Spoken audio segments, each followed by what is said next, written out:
Good morning. A very warm welcome, ladies and gentlemen, on this second conference day from Santiago de Compostela, from Vienna, from Warsaw, from Istanbul, and from Louvain, so from the Université Catholique de Louvain. So as regards weather, we here in Vienna can nearly compete with Warsaw, not with Warsaw, but with Santiago, because we're already having 23 degrees Celsius here. Unfortunately, no pulpo yesterday evening.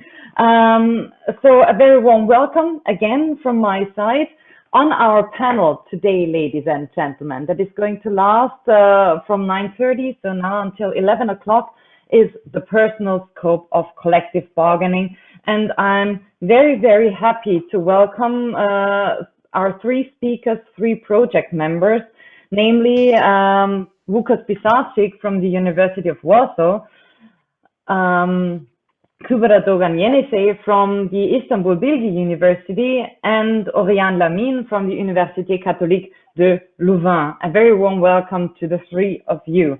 We're going to proceed as follows. I'm going to introduce each of you separately before each of the presentations, which are going to last for approximately 15 minutes. And just a short reminder, I know quite well that I haven't met the time limit yesterday either, but I would be very grateful if you could live up to the time limit, at least approximately. After the three presentations, we're going to open the floor to hopefully lively discussions. So in order not to lose any precious time here, I would like to start by introducing our first speaker, Łukasz. Łukasz Pisarczyk is an associate professor in the Department of Labor Law at the University of Warsaw. But he's not only an associate professor there, but also a visiting professor at the University of Silesia in Katowice. He was a visiting professor at the Université Lumière Lyon 2. Last year, he is currently a member of the LLRN steering committee, and as such also organizing the LLRN 5 conference. And with respect to that, Łukasz, we are more than happy and grateful that nonetheless you were able to join us here today for your talk. So your talk is going to be on extending the personal scope of collective bargaining, a chance for gig workers. And without much ado, Łukasz, the floor is yours. Thank you very much, Elizabeth. It's my pleasure to be here. It's a great situation that we have the opportunity. Of course, I do regret that only online, that we cannot meet in person in Santiago or in Vienna, but still, it's a great pleasure for me. So thank you very much. The topic of my presentation is to extend the personal scope collective bargaining as a chance, of course, for gig workers. And I would like to present the Polish perspective. The Polish perspective, why? There are two reasons. First of all, huge legislative changes that occurred 2 years ago. So it's a chance to discuss how can we react, what regulations can we introduce. This is the first aspect. And the second aspect of this legal change, of course, the results. What can we expect? It is a real chance for gig workers, or in general for non-employees, to be covered by collective bargaining and finally by collective agreements. But I would like to start by saying a few words from a more general perspective. Without a doubt, this topic is of huge importance. All we understand that extending the personal scope of collective bargaining is a key issue when we are talking about labor law, about the protection of working people. I'm very sorry, but I'm taking care of a dog, and there is a small problem. Sorry for a while. Okay, so coming back to the topic, so a huge importance, human rights perspective. Barbara talked a lot yesterday about this problem. I'm very sorry. Barbara talked a lot about this problem yesterday, but of course we should see this phenomenon in a broader perspective. I mean, the real bargaining situation of non-employees in general, and specifically gig workers. We are talking about working people. We are talking about people who are working and who are earning for their living. We are talking about people whose bargaining position towards employers is relatively poor. So there is a threat to lose this balance between the parties. So, and on the other hand, the growing number of people working outside the employment relationship, of course, mainly from our perspective, gig workers. So very important social and legal problem. And all we understand it's very important to guarantee, to safeguard an appropriate protection. But on the other hand, a number of obstacles to the access to collective bargaining. I would like to divide those obstacles in two groups. The first group are factual obstacles, problems influencing the position of gig workers. I mean, actual position and strategies of social partners. In many countries, we can observe decreasing number of members of trade unions, decreasing unionization, the lack of clear strategy towards gig workers. This is, for example, the Polish case. Of course, there are some statements, some ideas of trade unions, but honestly, I cannot see. Of course, I understand it's very tough issue, but I cannot see a clear strategy towards gig workers. On the other hand, the current development of collective bargaining. In some countries, for example, in Austria, the system of collective bargaining is very stable, but in countries like Poland, for example, we can observe a collapse of the system of collective bargaining in general. It must influence the position of gig workers as well. Please, next slide. When we are talking about the position of gig workers, we should look at, I would say, typology of working people. And yesterday we talked a lot about this phenomenon. I mean, there are two approaches. The first approach, more rigid, we have only employees and self-employed. Elizabeth talked about this division a lot yesterday. But on the other hand, in many countries, we are observing the tendency to go toward a solution which is more complex. I mean, we have employees, we have self-employed, but we are trying to find a category somewhere in between. I mean, an intermediary category of working people. I would say working people or workers in a strict sense. There are huge differences between legal systems. Please, next slide. And when we are looking at domestic legal systems, we have still this rigid traditional approach. I mean, collective bargaining for employees only. And of course, in some countries, it can be enough because of the situation in the labor market. I mean, the dominant position of employees in a strict sense, but probably in the future, it won't be sufficient. On the other hand, in many countries, as I said, we are searching for a category which is intermediate, somewhere between employees and self-employed, like in a German system, employee-like workers. So here, this is a category similar to employees. So somewhere in between, but relatively close to the position of employees in a strict sense. I would say it's an attempt to combine freedom of association and competition law. This is quite cautious approach to the enlargement. So we are enlarging the personal scope, but we are doing this only to the category which is quite similar to employees in a strict sense. Going further, there is a number of countries in which we can observe a real intermediate category, like in Spain, those economically dependent, like in Great Britain, when we have those workers between employees and self-employed, or in Italy, yesterday Piera talked about this eterorganizzato phenomenon. The next solution, going even further, there is protection granted to all working people. And somehow the Polish reform that took place 2 years ago is going in this direction. Next slide, please. The Polish case is very interesting.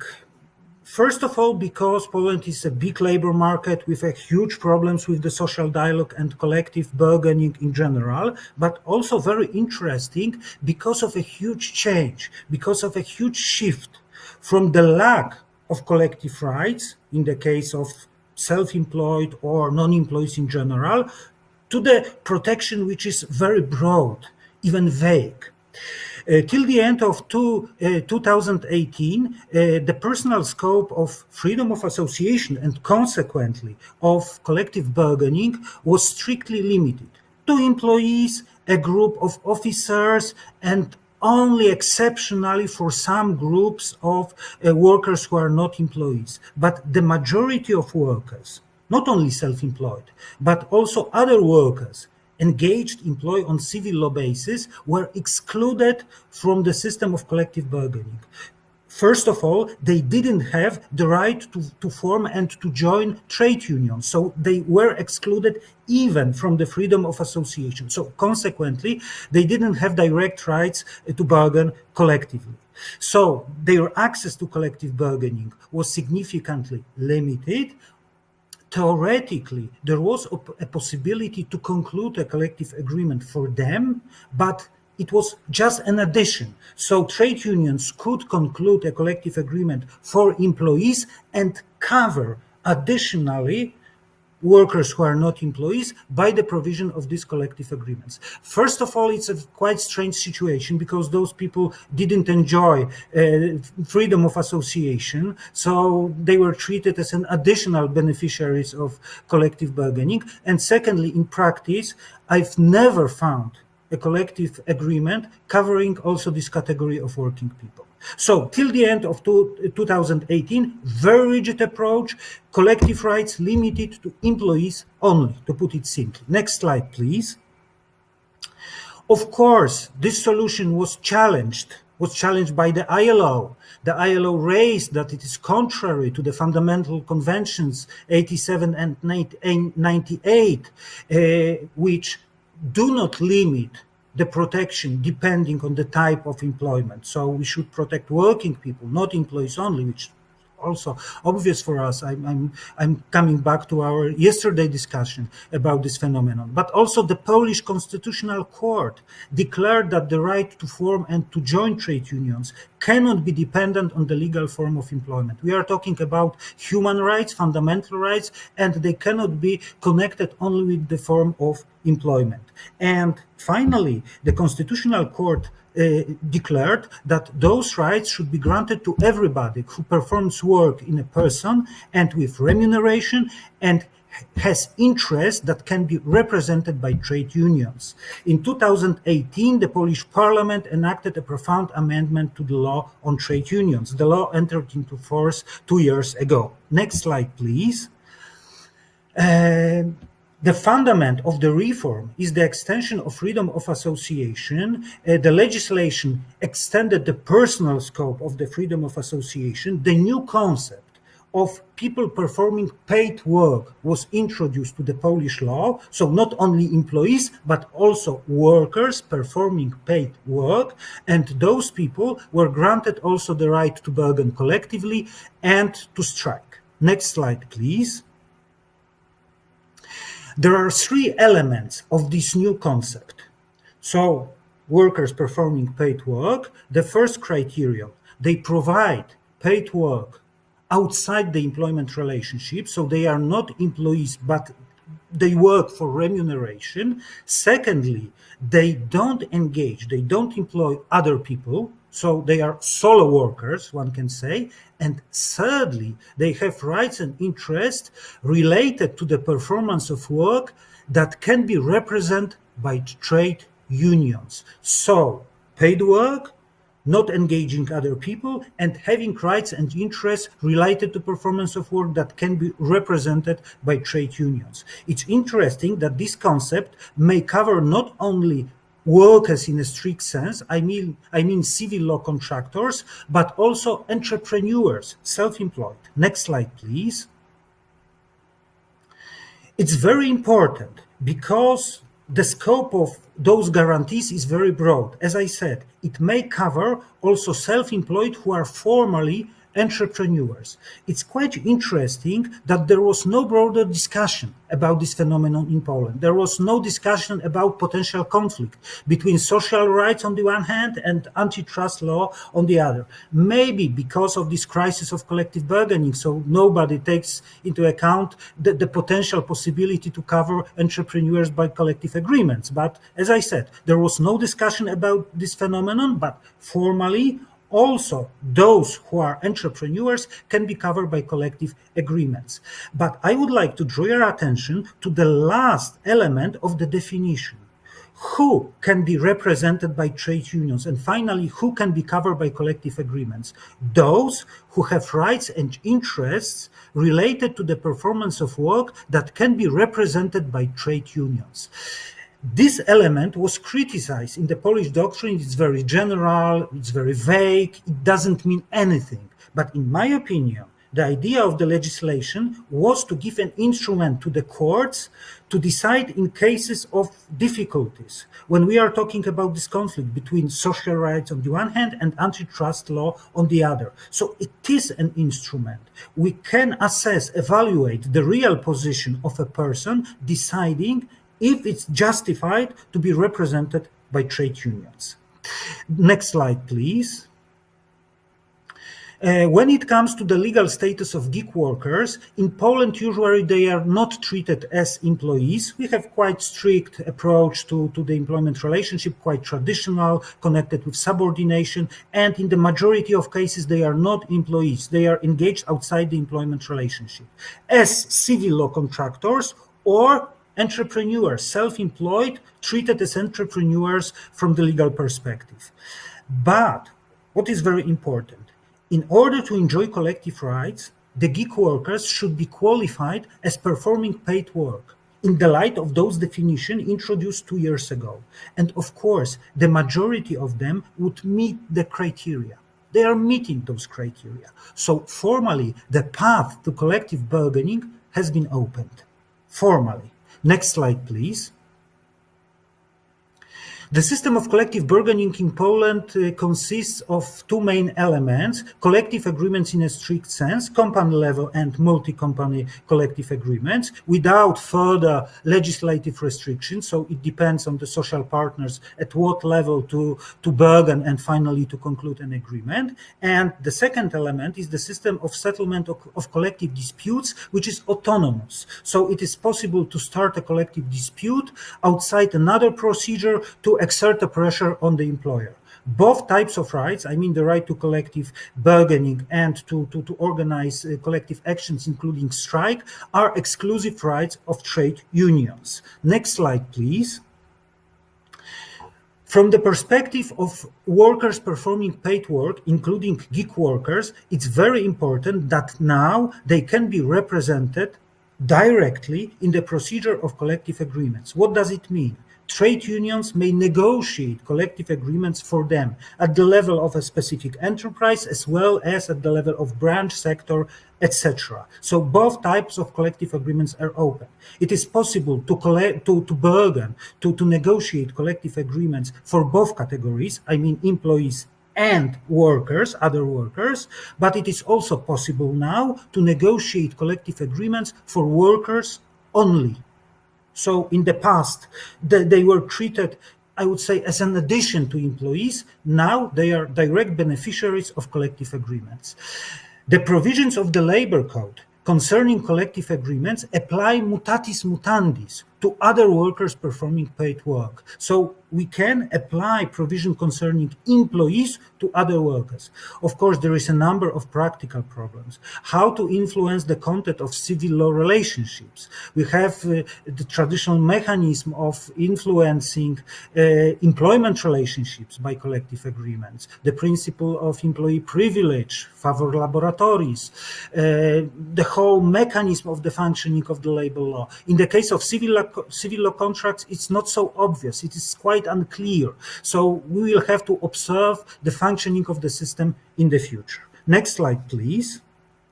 Moreover, workers performing paid work can be represented in collective action. So it is possible to organize a collective action. It is possible to organize strike to protect rights and interests of other workers performing paid work. So they can benefit from collective actions organized by trade unions. They participate in strike referendum, and finally they can participate in the strike itself. Once again, there is a number of practical questions.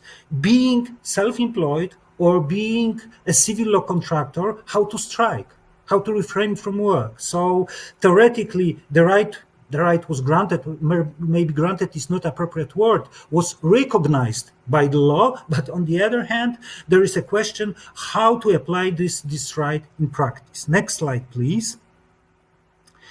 It is very important to see the position of gig workers in a broader perspective, in the perspective of the situation of collective bargaining in a country. In Poland, as I said, we can observe the total collapse of collective bargaining, also in the case of employees. Very low level of unionization, weakness of the social dialogue and the social partners, and finally, the lack of collective agreements concluded for a larger number of employers, branch or sectoral collective agreements. The last such agreement was concluded 7 years ago, and now only 200,000 of employees are covered by this type of agreements. It's below 2% of employees. When it comes to company level agreements, the situation is better. We conducted a research 2019-2020, and according to our research, together with my PhD students Katarzyna Wieczorek and Jakub Rumian, and according to our research, there is around 15% of employees covered by company level agreements. So in total, in Poland, around 15% of employees are covered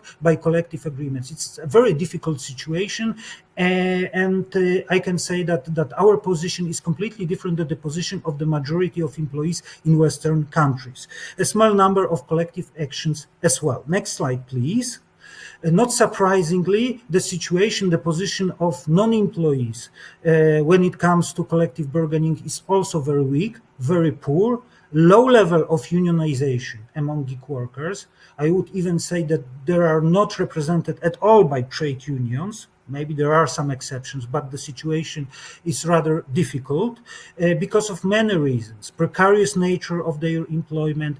Many of them are migrant workers, which makes the situation even more difficult, and the approach or the appropriate approach of the social partners. Finally, there are no collective agreements for non-employees, in general for non-employees, not only gig workers.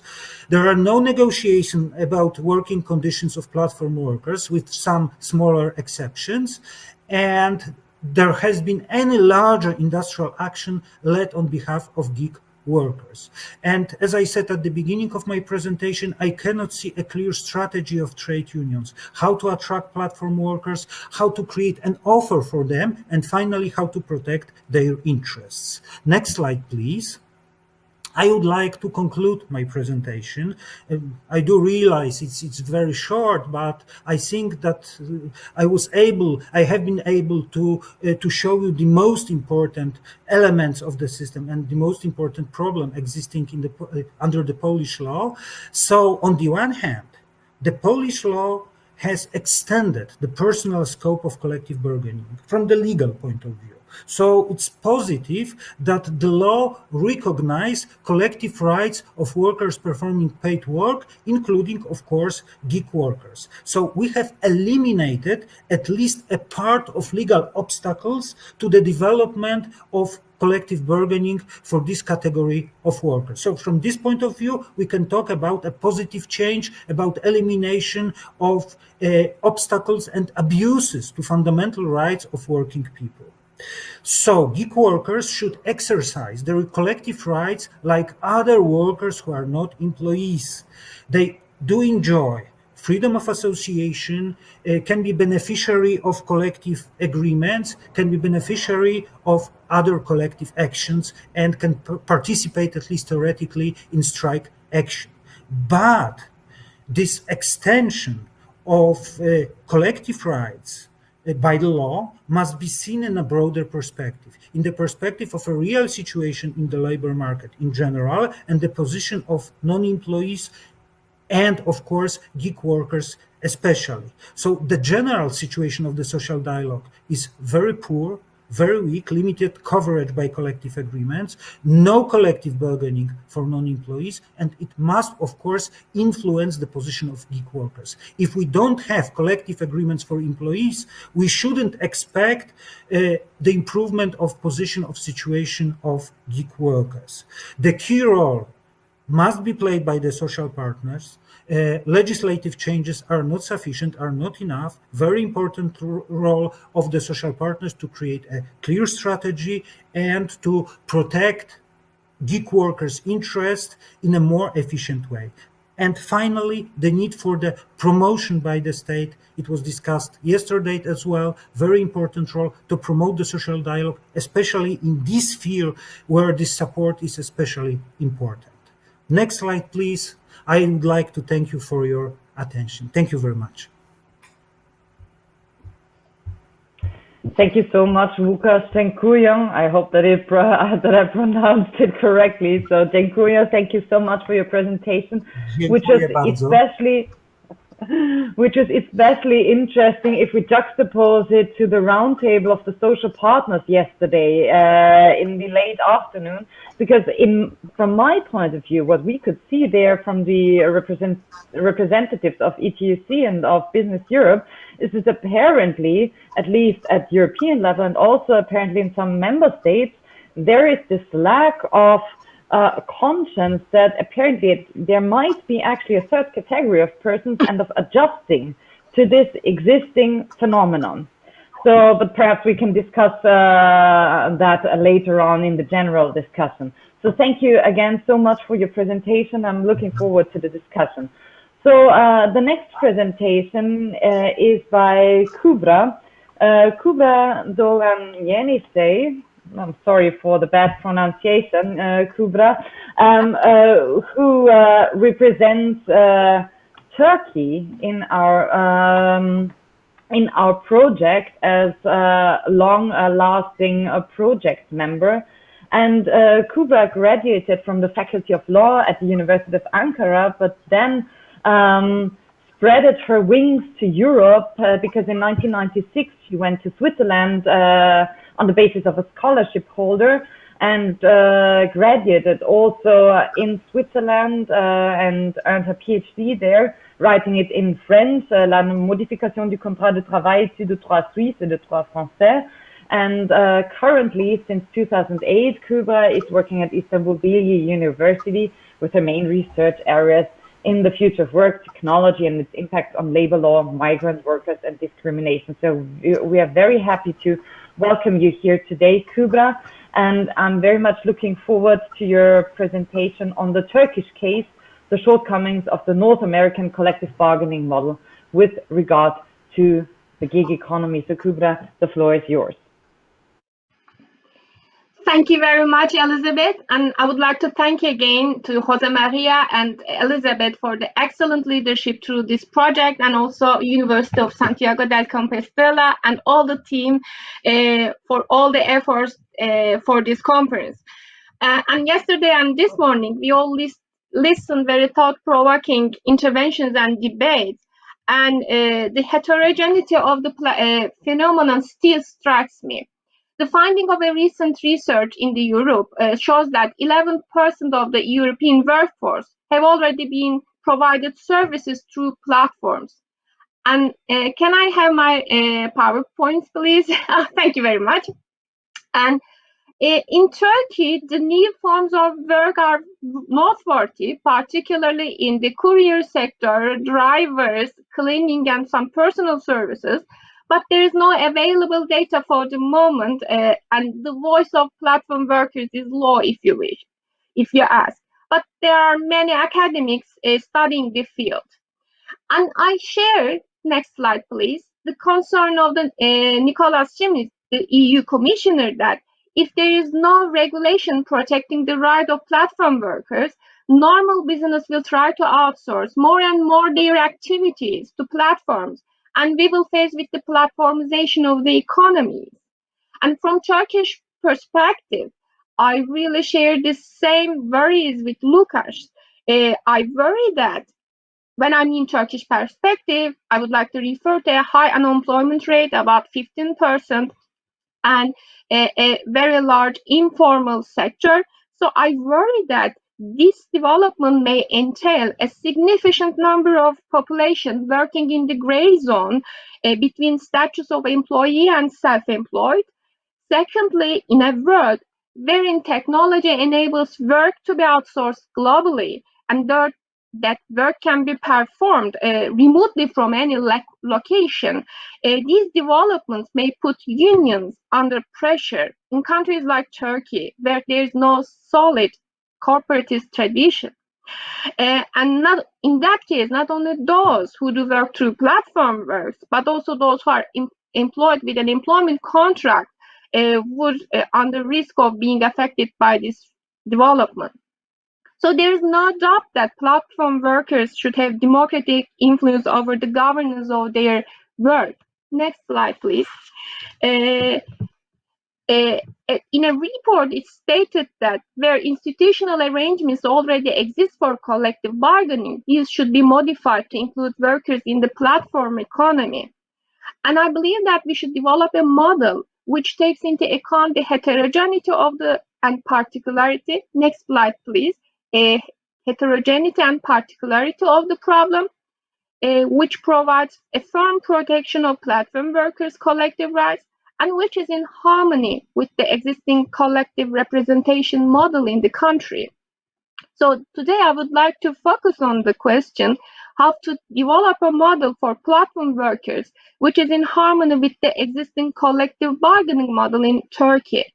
During this conference, legal obstacles to reach a strict assent to collective agreement are being examined by many colleagues, and I would like to focus on the existing bargaining model for employees.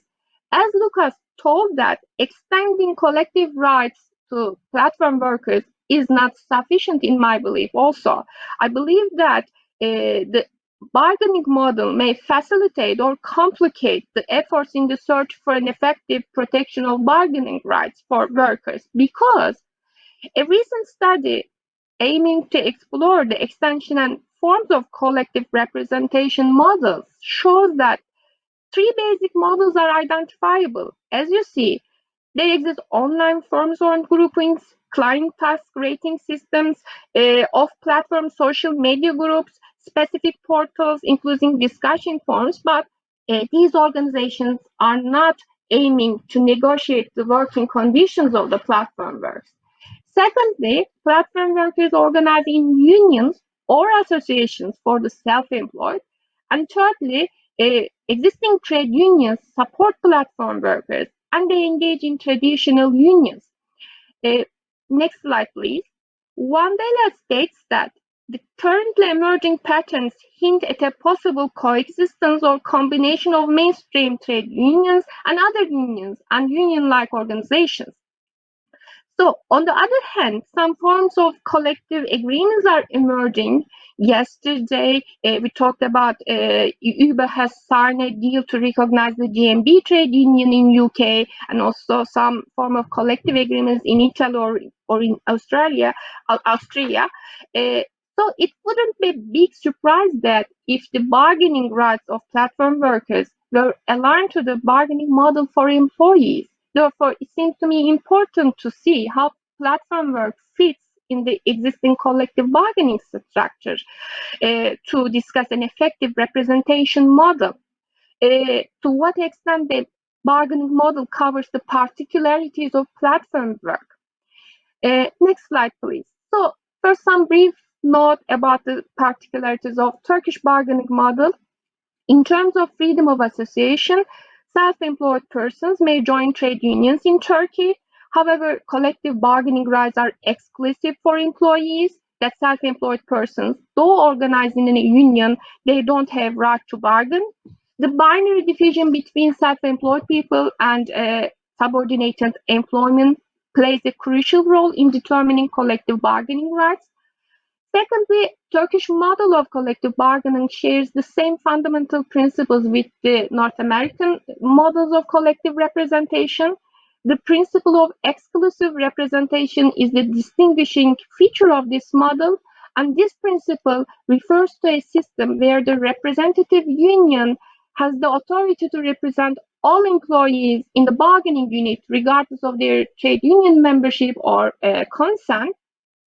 And secondly, the identity of the designated trade union is determined by the majority of employees working in the bargaining unit. So how platform work fits in this structure? Next slide, please.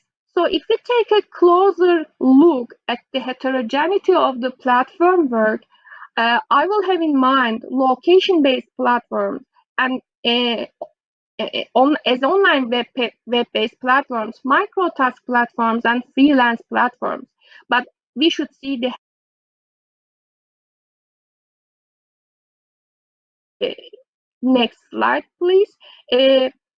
Above all, the structural bargaining powers of platform workers is the first determinant power, which reshapes the future of industrial relationship, in my belief.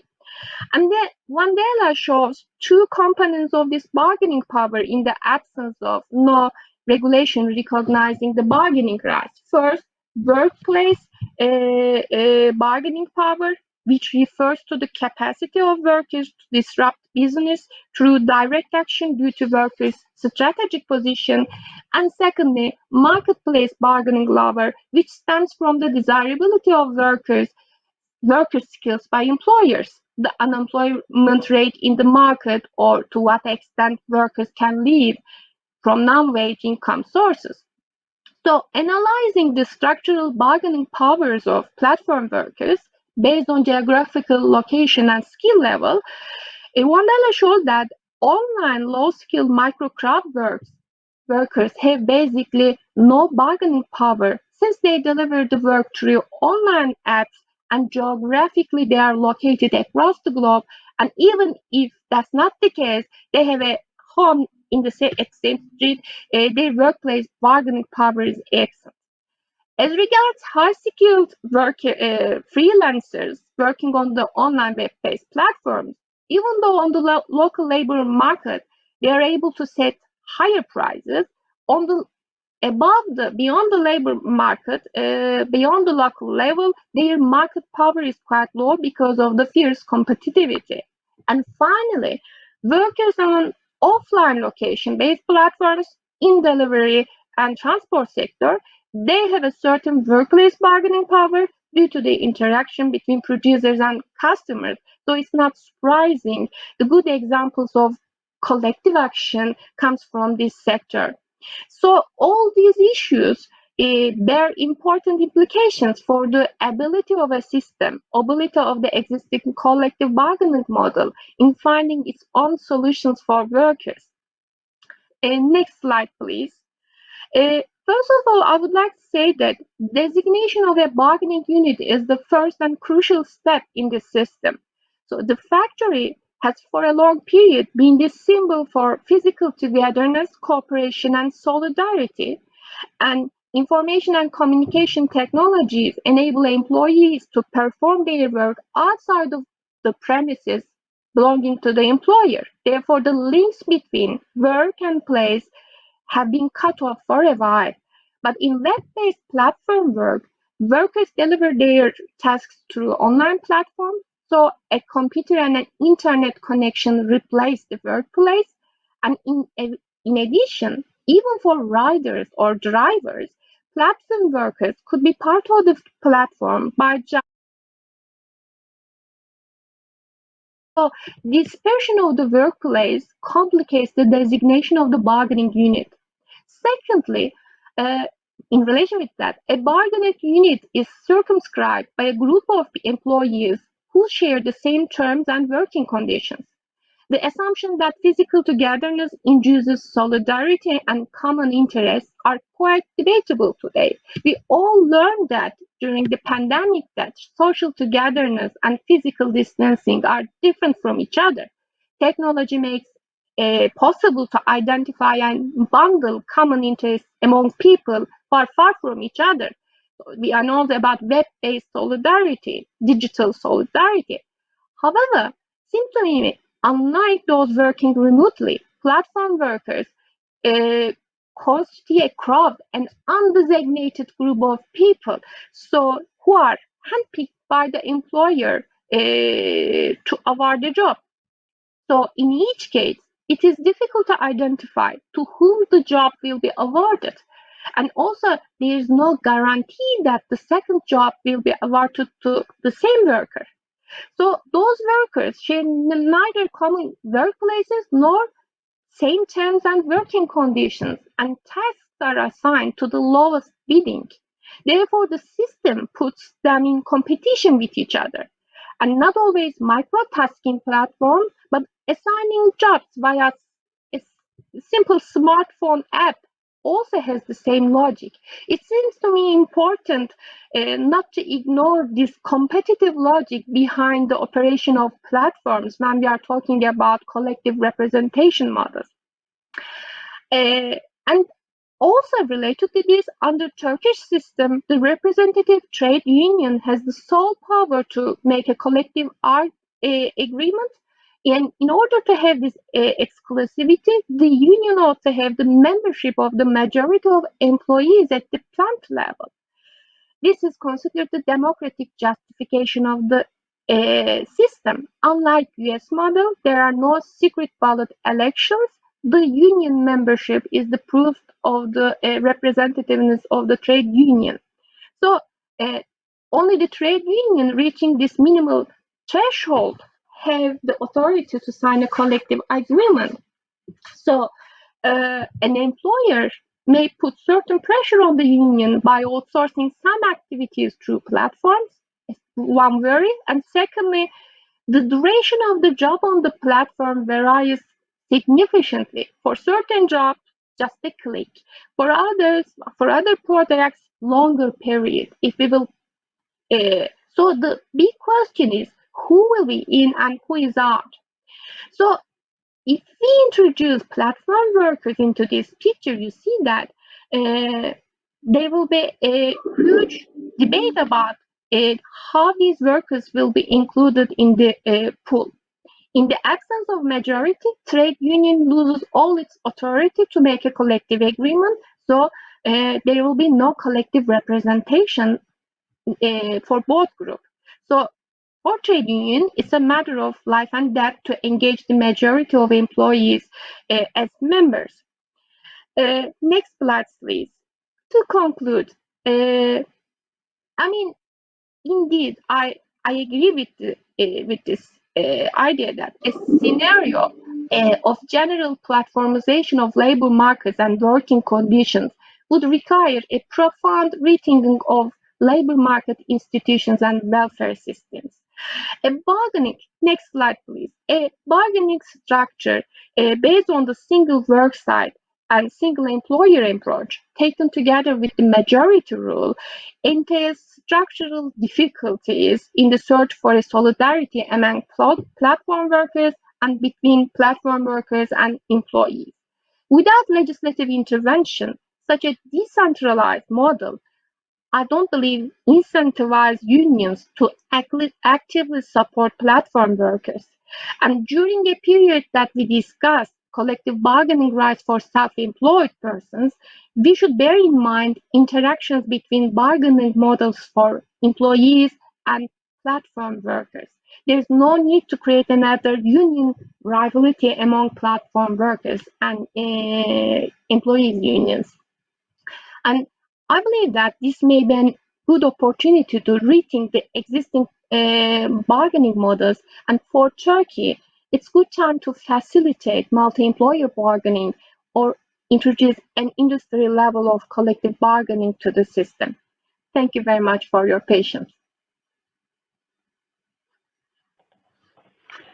Thank you so much, 𝐂𝐐𝐆, for your very interesting presentation, which is apparently from the Turkish system is inspired by the North American one, not only a presentation on the Turkish system, but also on the North American model, which also gives us even more insights and not only to the 17 countries represented in this project. So thank you very much for that.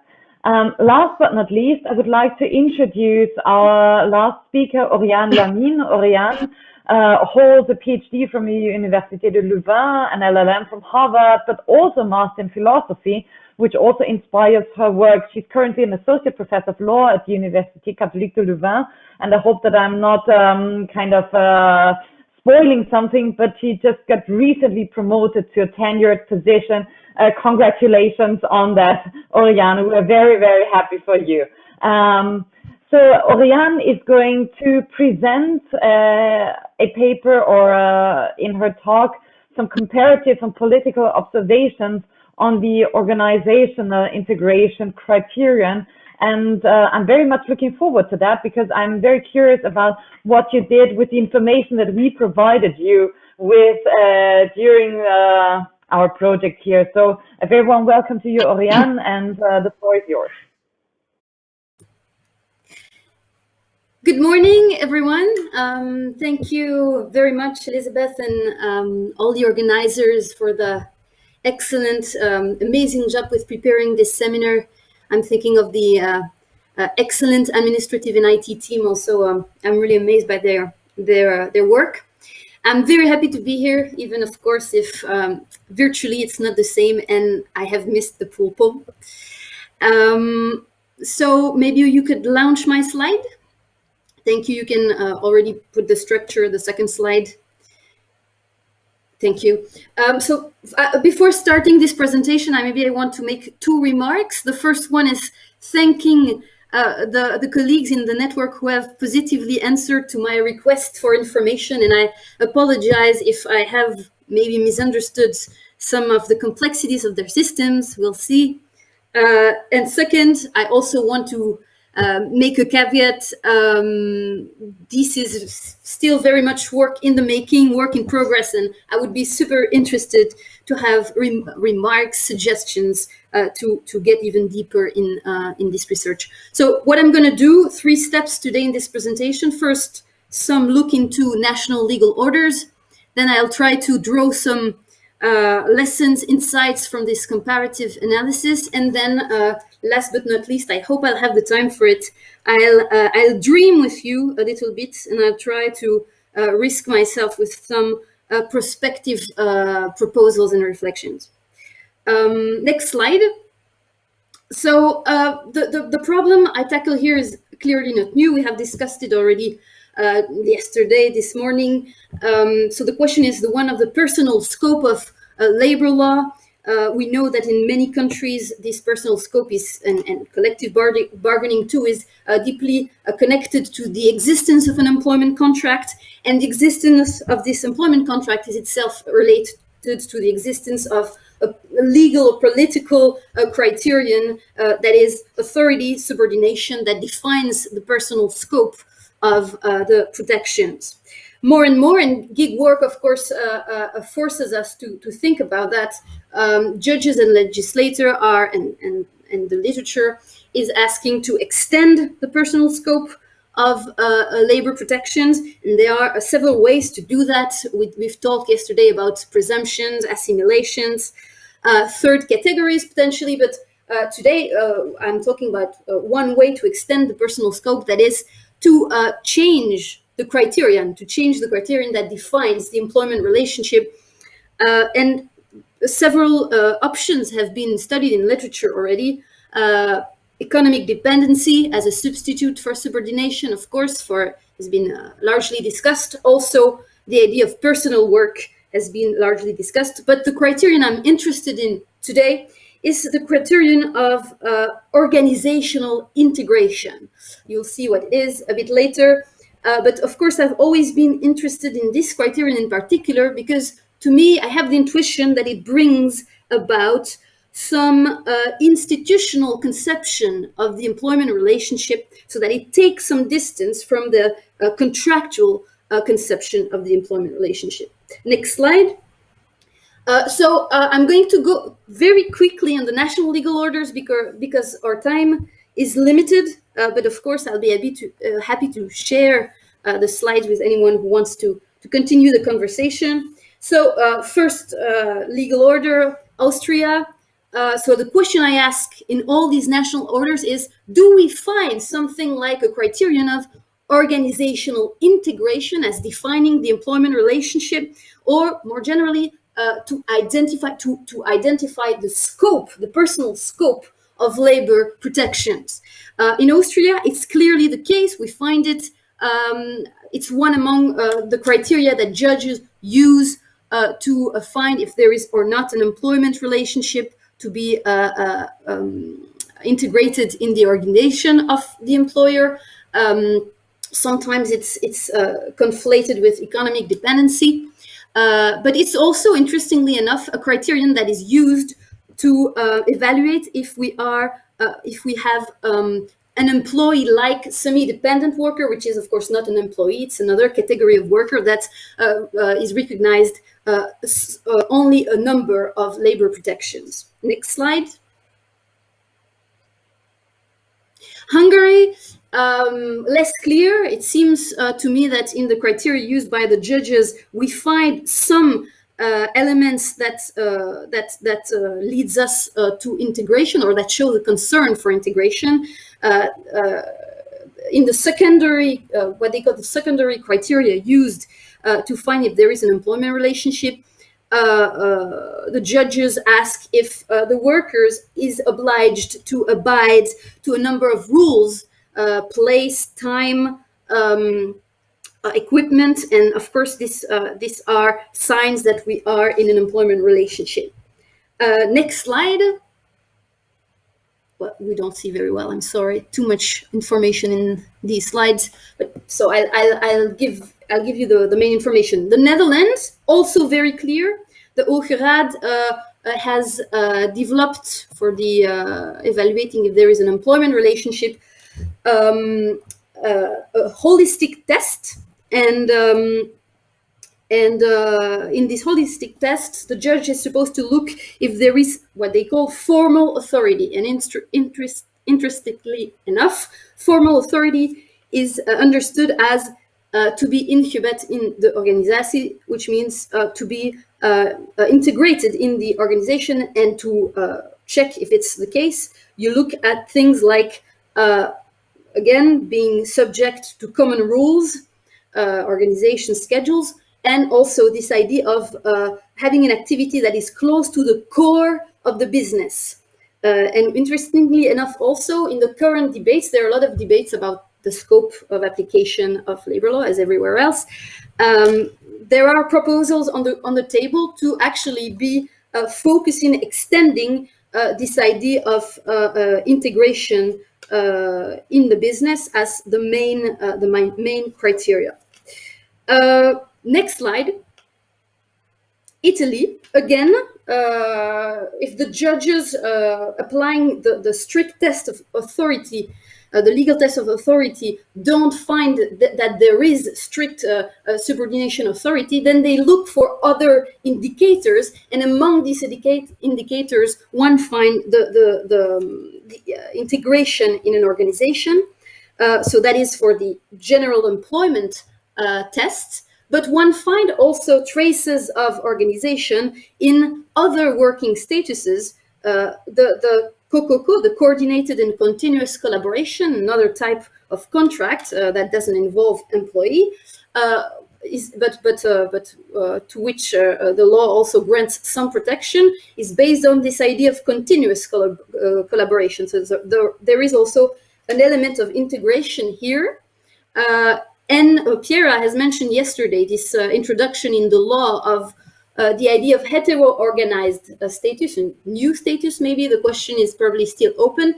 And the Court of Cassation of Italy has defined this hetero-organization as relying on insertion and integration of the workers, their platform workers, in an organization. And of what I understood, the fact to be using the same platform was clearly an element of integration. Next slide. I'm going very fast on national legal orders. Sorry with that. So United Kingdom, also we have mentioned that a bit yesterday, but since the 50s actually, beside the control tests, the traditional subordination control test, there is another test that was developed in the case law, and that actually is based on trying to assess if someone is part of the business, in an integral part of the business, and if this worker is integral part of the business, then it is considered to be an employee. So we find this element too. Next slide. And very interestingly, this actually criterion, and it's similar to what I've said for Austria, for example, is also criterion that is used to define the worker, so not the employee, but this other category. In the 𝐷𝐵𝐻 case, we've talked about it yesterday. All the tribunals involved have used this element of integration to define or to identify the worker with this very interesting quote from the Supreme Court judgment. While not necessarily connoting subordination, integration into the business of the person to whom personal services are provided and the inability to market those services to anyone else give rise to dependency on a particular relationship, which may also render an individual vulnerable to exploitation. Okay, so I'll end up here with the national legal orders. Next slide. Oh no, sorry. I forgot France, very important France. But Sylvain has said everything yesterday while presenting the French decision of the Cour de Cassation in the 𝐷𝐵𝐻 case. Again, in the 𝐷𝐵𝐻 case, this idea of being integrated in a service organized by 𝐷𝐵𝐻 was a crucial point in the court reasoning. And actually, this criterion is not new. It has been developed already since the 70s by the Cour de Cassation as a criterion to establish that there is an employment relationship. Next slide.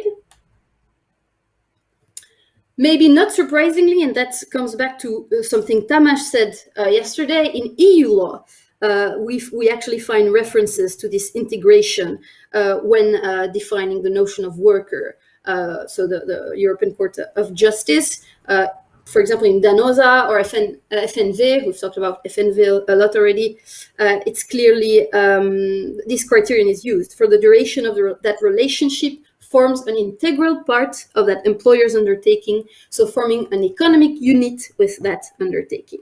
So you see, the answer is highly positive. We see the criterion of integration used in many national orders in EU law. But so now the question is, can we draw some lessons from these observations? I will try to do that. Next slide, please. So the first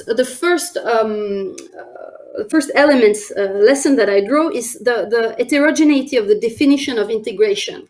It's very interesting to see that so to be integrated in an organization, we all have an intuitive understanding of that. But in the judgment, it seemed that to see if there is integration, we look at continuity in time, we look at share of a common space, we look at share of a common technological device, we look at the participation in the purpose of the business. We also look at economic dependency, because it's for me, it's pretty clear that someone who's economically dependent can be considered as integrated in an entity.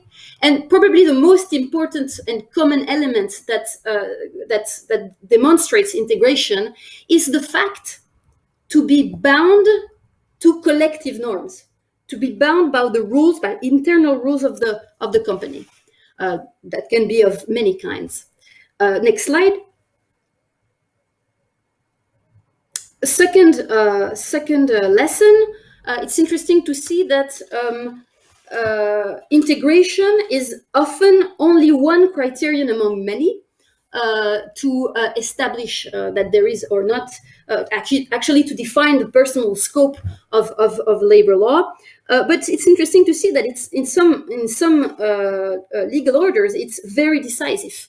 It's not only one. It's not one among a lot of criterion. It's one of the decisive criterion. Another lesson is that it not only defines the employment contract, but in many legal orders, it's also used to identify other types of contract.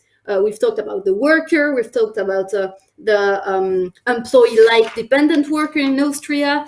So it opens the door that this criterion could be used to extend the scope of some labor protections, not all. And last remark, last lesson, I think that is very important and interesting, is that in most of these cases, national cases that use the criterion of integration is always connected to an idea of heteronomy. So it's not only the fact that you are part of an organization, that you are integrated in an organization, that gives you the protections. That is the criterion, is the fact that it's the organization of the employer. So of course this can be explained for historical, normative and functional reasons. I'm not going to go into that direction, but it's interesting that it's not only membership, it's not only integration, it's integration into someone else organization. Next slide. So I want to finish this presentation with some perspective ideas, some free thinking. So I'm dreaming with you, and you'll tell me. I'm curious about your reaction. You'll tell me if that if that seems like an interesting path to you. So pretty much the question I ask is, could we imagine that we would replace the idea of subordination and authority that is embedded in much of our systems by the idea of integration? We see it's not a complete dream because judges already use this criterion. But my question is, could we replace it for all protections or maybe a part of labor law protection? And for that, I asked myself, what would be the advantages and disadvantages of doing so? And so before going to integration, I start with the classical subordination authority criterion and try to ask why this criterion, to a certain extent, is legitimate and convenient. So this is normative and functional reasons. So I think so one could frame the equation like that. Even if it's not always declared as such, but one gets rights or protection because he is bound by a contract through which he or she sells her labor to someone who can legally give her orders. So this conception has advantages. First, it's based on heteronomy, and the labor word is characterized by domination and heteronomy, so it reflects reality. But it more concretely, it gives a clear justification to protection and to the scope of labor protection. You're in the scope of labor protection because you are under authority, because you're subordinated. Secondly, it's highly connected to the contract of employment that identifies a clear debtor for all obligations of labor law. Why? Because if you're subordinated, someone dominates you. And this is the person who is going to be, of course, the debtor for all these protections you're entitled to. But I think it also has disadvantages. And it's not, I'm not, of course, the first one to say that. French legal theorists have said that about labor law, that and also in the UK, that the master-slave rationale is very much present in this idea of subordination, and it gets reproduced by using this criteria. And of course, this is the concern of a conference today. It limits the scope of application, the personal scope, because one needs to be alienated, one needs to be subordinated, and needs to demonstrate that to get some protection. Next slide. So it will be my last slide. Now, what if we turn to integration? Is that completely crazy? So the equation would be something more like one worker would be granted rights, not because he's under the authority or subordination of someone else, but because he's a constituent part. You see the institutionalist rationale behind it, of course, because he's a constituent part of an organization, because he's integrated. in the organization, and that actually this organization needs his or her work. And I think adopting this criteria more generally, or for some protections at least, has a number of advantages that are functional and normative. I mean, that could be founded functionally and normatively. I think, of course, the first advantage is that it extends, and that's why the judges have done so, right? We see these organizational criterion appear in the different legal orders historically to include in the scope of labor law people who otherwise wouldn't be included. So it has this advantage of extending the scope. But I think it's not only that, it's that I think using this criterion promotes a vision of employment that is not defined by domination, but where protection, not maybe all protection, but some protection would be granted because of one is a constituent part of an organization. Of course, that doesn't deny the existence of heteronomy, right? Because, I mean, if we draw a parallel with the public organizations, some government can be completely authoritarian, right? But I think this shift of rationale might give us some new tools to think about the scope of employment relationship. I also think that it allows us to make a step beside the contractual idea of the employment relationship, and maybe also this idea of commodification of labor. So, of course, it also has these advantages. In my opinion, my intuition, I think at least this criterion could be very helpful in collective law, and that brings us back to the subject, of course, of this conference. I think it would be interesting to, and especially it would be compatible with the case law of international jurisdictions to consider that one is entitled to collective rights because he's a member, he's a constituent part of the enterprise, and this might allow us to deepen the rights, also the collective rights, not only to extend their scope, but maybe to deepen these rights inside organizations. So I'm going to stop there. I am curious about potential reactions, and I hope that even if maybe it was not appealing to you, I hope I gave you some insights in this very large debate ongoing now that gig work is bringing about who should be protected, for which reasons, through which legal mechanisms, and who should bear the responsibility and the cost of the protections. Thank you very much for your attention.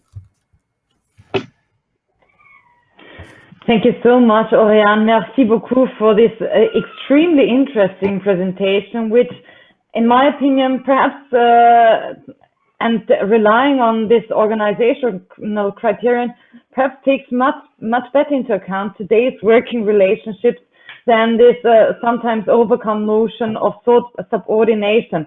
However, what I've just asked myself is that now, of course, the follow-up question or the follow-up task would be to look at, and I think that's something that should have been done by legal scholars or should be done much more frequently, to look at the question at which labor laws grant protections because of the intercuration or because of the subordination. Because if I see it right, at least for employees to whom the whole corpus of labor law is applied, it's been quite some time since we have kind of asked ourselves the background questions: why are we actually granting this and that protection to this group of persons?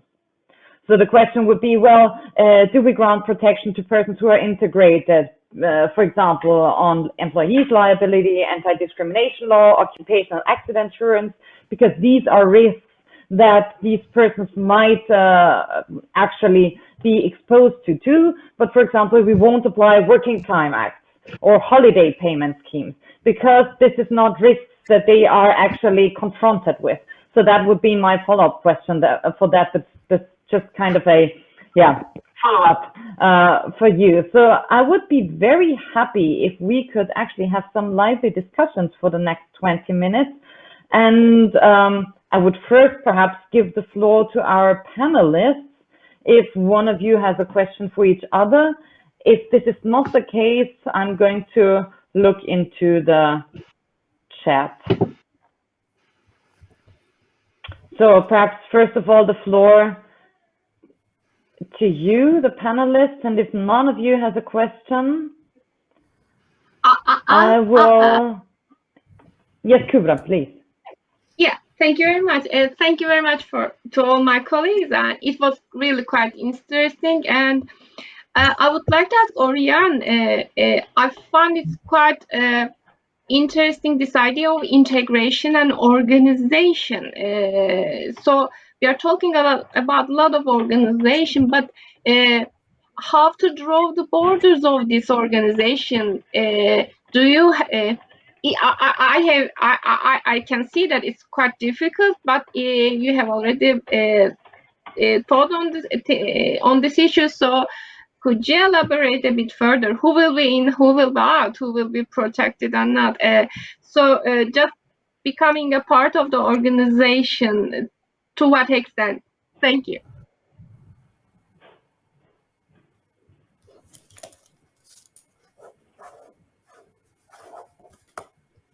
So should I answer, or maybe do yes, yes, please, Oriane. I think we'll just answer right away, and then we're going to see if there is actually a question from the chat. So please go ahead by asking Kübra's question. Okay, so I wish sorry, should I speak or? Yes, please go ahead. Okay. I wish I had the answers to your questions. Of course, these are both open questions. So the question of who is integrated, and then the question what protection do you give to the people for being integrated? So these, of course, are probably the two essential questions behind what I'm saying. These are actually two questions the judges are already answering to a certain extent, even if they don't ask the question like that. But when they define criteria to say who is integrated or not, what they do is exactly that, is exactly choosing who is in, who is out, right? It's about who's in, who's out. They have developed many criteria, and I listed them, like temporal, spatial. It's not strict, and I'm not sure we want something too strict. Subordination has never been something that was very strict, right? It's was always based on indicators. But I think the advantage of the concept of integration, that is more institutional, is that it avoids some legalism.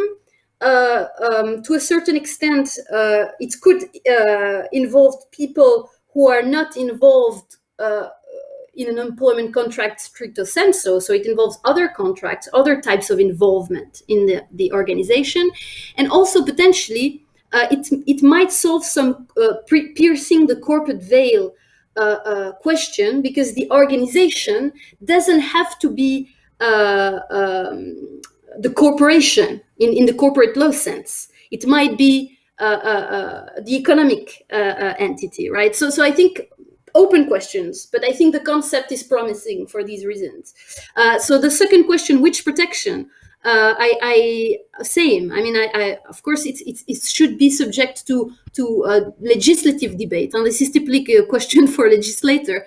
But I think we are already there to a certain extent. When we see in the directive 89 on health and safety, for example, protections are also given to people who are not employees, right? The protections are supposed to be given because people are working in the same place. It's a very spatial type of organization. Of course, there are some degrees of protection for sure. But what I mean by that is that there is already a discussion about why and which protection are we recognizing to workers because of the fact that they are integrated in a project or an organization. Thank you very much. Thank you very much, Oriane. And there's actually two questions from the audience, namely by Nicola. Gund, one to Oriane, one to Łukasz. So I suggest to ask the one to Łukasz first, in order to give you a quick pause, Oriane. So Łukasz, what Nicola wants to know is that she actually realized that you said that the possible room for maneuver in Poland is not used due to weak trade unions or due to little organization. So there would be actually more room for maneuvering by the trade unions and employers' representatives, but is not used. But could you, Łukasz, speculate on any reaction from the CJEU if these platform workers would actually organize and bargain?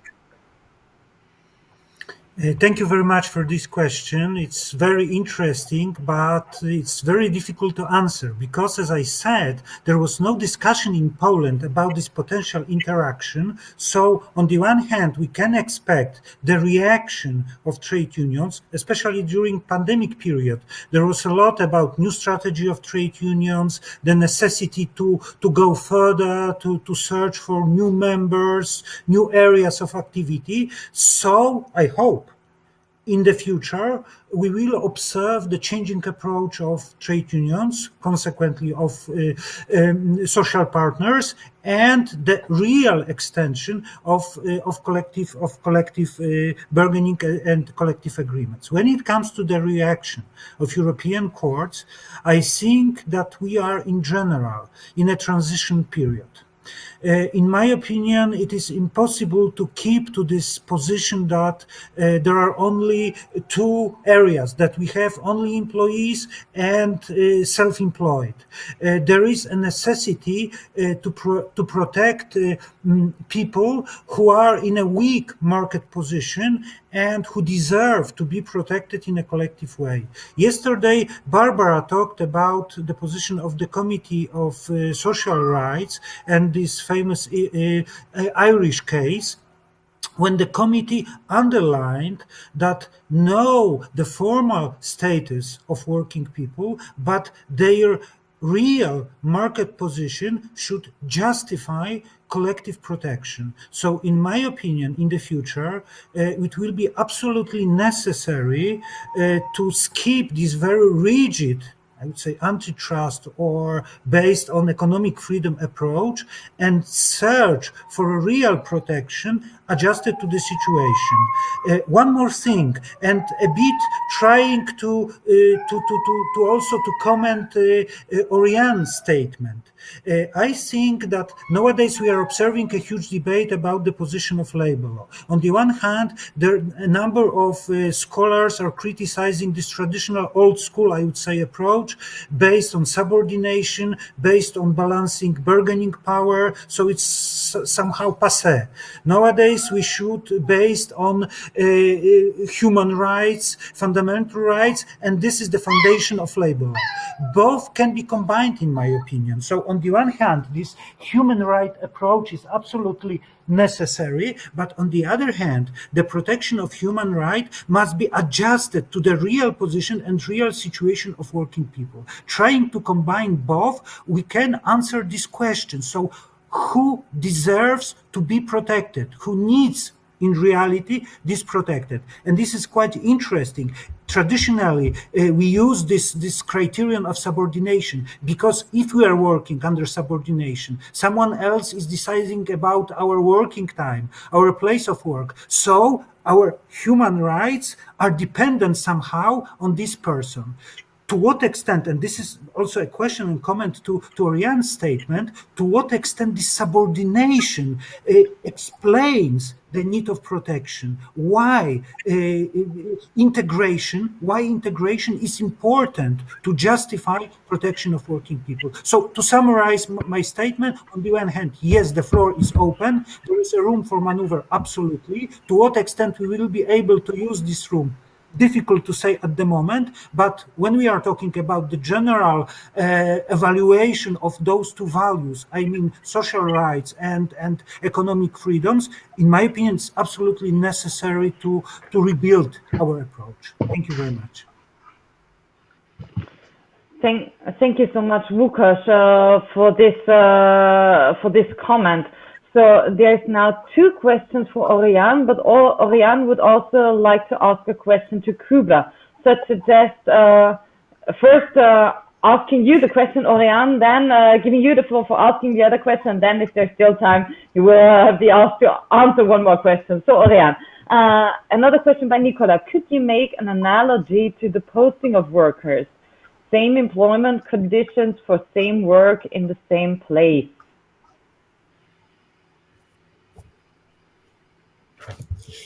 Yeah, I mean, I do believe that, for example, for the posting of workers question, the integration criterion could be very interesting because it found the application of labor law, maybe not of all labor law, but maybe of some labor law. I mean, that is still open to discuss, but not on the existence of an employment contract, maybe, but on the fact that people are integrated to a project or to an organization.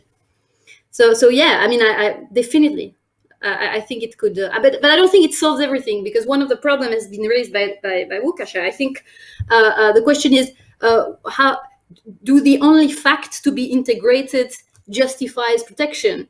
And I do believe so. I do believe that there's a strong case to say, yeah, if every day in my life, most of the hours I spend doing things actually are in an organization, that I give this work and that I'm involved, that I participate in the sense, maybe in a political and economic sense, that because of that, I should be protected of many of some things. But it might not be, for example, that it might not be that all rights can be justified by the integration. I mean, I don't think so, to be honest.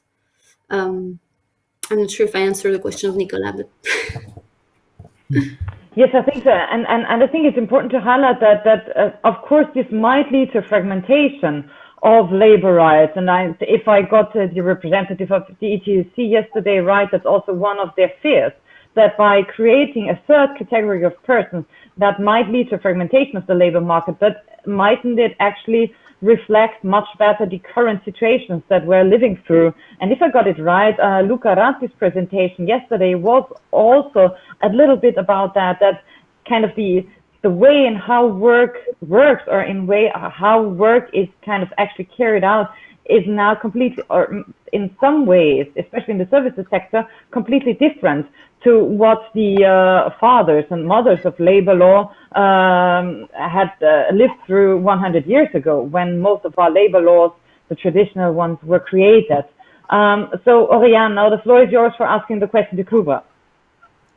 Yeah, I'm curious about how is the bargaining unit defined in Turkish law? Okay, that's the very crucial point. I would like to stress that in Turkish law, the bargaining unit is defined by law. Mandatory bargaining unit is workplace. So in other systems in US, social partners have certain authority to define the bargaining unit, but under Turkish law, workplace is the mandatory bargaining unit. But maybe it could be an interesting side. Workplace is defined as an organization in Labor Act. So it gives a certain possibility to judge, to see the extension of the borders of the workplace. But for social partners, you know, it creates an interesting, it's a difficult position, because if you extend the organization, then the majority threshold increase. Then it becomes much more difficult to get the bargaining power. So the system, I think, creates tension in it. And it's also because of the mandatory nature of these whole legal rules. So that becomes a challenge for unions. I should say that. Thanks. Thank you, Kubra. So there's one more question to Oriane from the audience.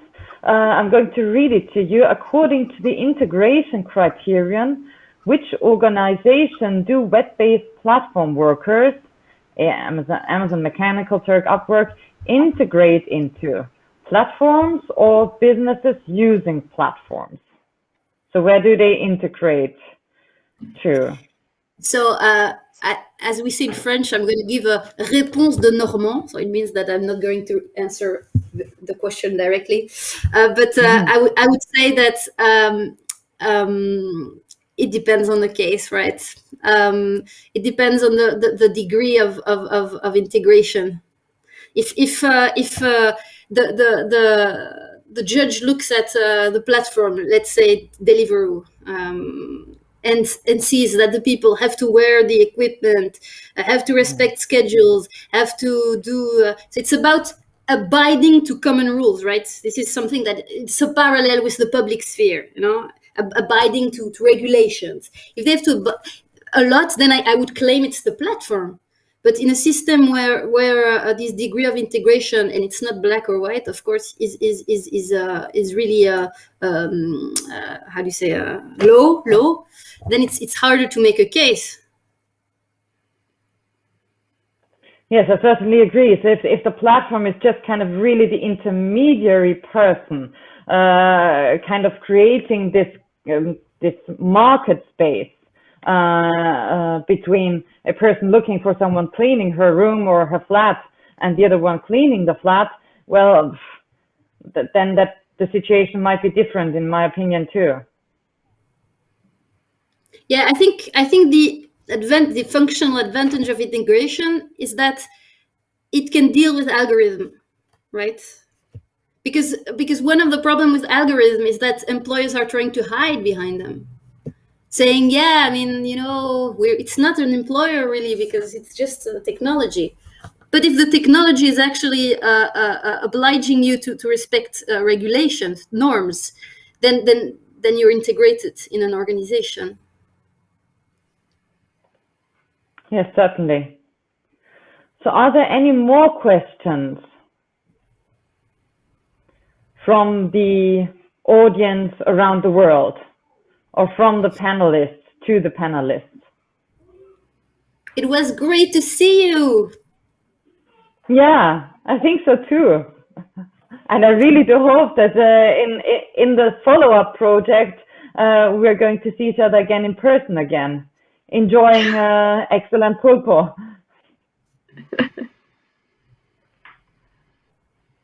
So if there are no more questions, there are no more questions in the chat either, I would like to thank you, so the three panelists, Łukasz, Kubra, and Oriane, for your excellent presentations, for giving insights into the Polish system, into the Turkish and North American model, but also Oriane for kind of giving us this outlook and for letting us dream together about another criterion, perhaps defining at least some ways of how work is organized in a better way than the subordination criterion.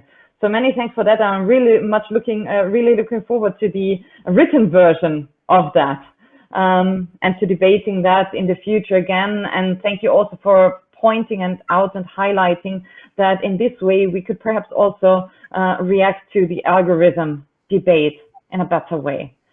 So ladies and gentlemen, thank you very much for attending this excellent panel, this very interesting panel. And I would like to close this session, and we're going to see each other again in half an hour's time. Bye-bye. Thank you very much. Thank you. Bye.